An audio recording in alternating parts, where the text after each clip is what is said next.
Hey guys, so I want to give you another like soul winning tip, and this is kind of just like a motivation or just really an admonition. When I first kind of got into soul winning a few years ago, like I had watched some things online and read a couple books and stuff. And one of the books I read was "Let's Go Soul Winning" by Jack Hyles. And in his book, like he gave like some really good tips and stuff. And one of the things he said in his book that's really stuck with me is he said the greatest reason to go soul winning is obedience. Now, at first, I kind of disagreed with him. I thought, maybe, the greatest reason to go soul winning is because there's such a need there, and, and Jesus told us to go, and if we love people, we'll do this, and the greatest reason is because, people die without Christ go to hell, and, we should have a burden for those people, and all these things. And that's great, and that's certainly a part of soul winning, but as the years have went on, that emotional aspect isn't with you 24/7. And if you're relying on that feeling as a source of motivation to go, and that's only your motivation, then you'll be inconsistent because you'll have ups and downs. There'll be times where you're more on fire for God than others. But if your greatest motivation to go soul winning is obeying the Lord, then you'll be very consistent in your soul winning because it's an obedience thing. Now, I'm for having the burden and everything, and certainly that's a part of it, but you get the burden from soul winning by going soul winning. I think a lot of people maybe have it backwards. There's this misconceived idea that, well, maybe soul winning is just for like pastors or super spiritual Christians, or, whenever I feel like being led to go soul winning, then I'll do it. When I get a burden to go soul winning, then I'll go. But that's not how it works. And now I agree with Jack Hyles and what he said with, the greatest reason to go soul winning is obedience. It's obeying the Lord. He's God. He told us to go do this.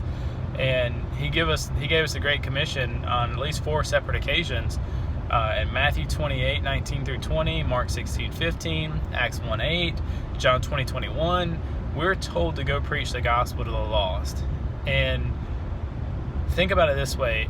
If we say, well, I'm waiting to feel led to do that, and then I'll go do it. Well, whenever I get a burden to go soul winning, I'll go. You don't need a burden to go soul winning. You've got a command to go soul winning.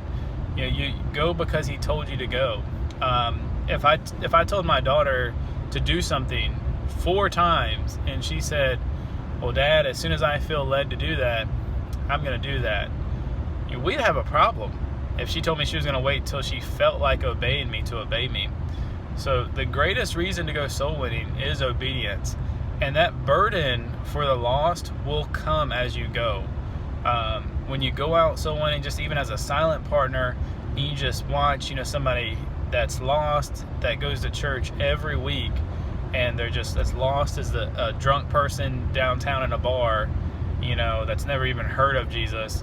When you see that, people are just so confused and they need a soul winner to go share the gospel with them and to clear things up for them and to preach to them, and you see a person get saved, that's where your burden will come from.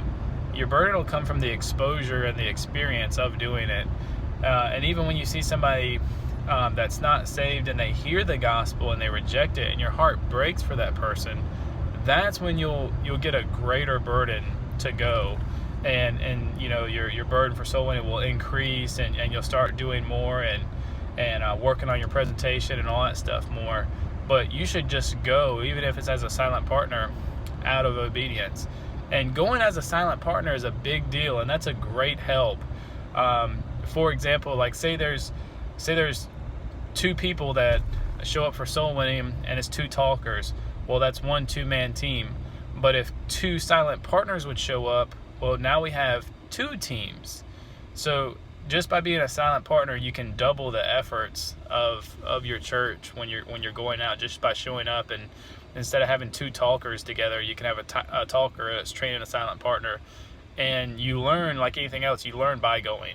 By watching somebody else that's experienced, you learn by going. But how often should you go? Well, that obviously depends. My suggestion would be, Jack Hyles said in his book, if you want to be a great soul winner, you should go 4 hours a week. I agree with that.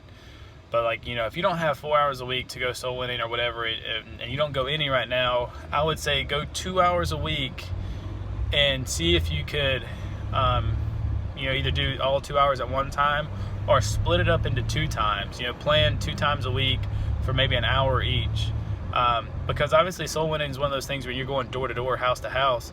It is kind of weather dependent. If there's a blizzard outside or if it's storming, you're not going soul winning that day. I'm not sure you can go to McDonald's and try to find somebody to talk to, but you're not going to go door to door soul winning that day. So have an alternate day or 2 days where you plan on going soul winning, where you can kind of make up for lost time. Also, it's a frequency thing. You should, if you do something once every 3 days, then you'll be better at it than if you do it once every 7 days. Just like anything else in life that you do, whether it's learning how to play a sport or whatever, if you do it more often, you'll get better at it. But I would say if you don't go at all now, set a goal for 2 hours a week. And if you say, well, I don't have 2 hours a week, well, then as a Christian, you're too busy. If you're too busy to go soul winning, you're too busy. Like the parable of the sower, you're choked out with the cares of this life and you're unfruitful. So if you are a saved, born again child of God and you're too busy to go soul winning, then you aren't serving your purpose for being here. So look at some things in your schedule and remove those things. If there's something in your schedule that's keeping you from going soul winning 2 hours a week, then something has to go so you can be the Christian that you need to be for Jesus Christ. So that's my advice. Number one, go soul winning out of obedience, and that burden that maybe you're looking for, it will come and it will grow the more you go soul winning. And make it a part of your schedule. Sanctify a part of your schedule that's consecrated to the Lord, that's dedicated to the lost, and protect that time and covet that time that you go out. Even if you just, if you're going out as a silent partner and that's the way you start off, that's great. That's the way you should do it, but put it in your schedule, and do that like now. Don't wait and say, I'll do it someday. Someday's not on the calendar. Go ahead and make that a part of your schedule. See, okay, I know that this is what I'm available, Saturday at 10:30, that's my soul winning time, or Sunday afternoons at 2 o'clock, whatever. Put that in your schedule. But hope this has been an encouragement and a challenge to you. God bless. Have a great day.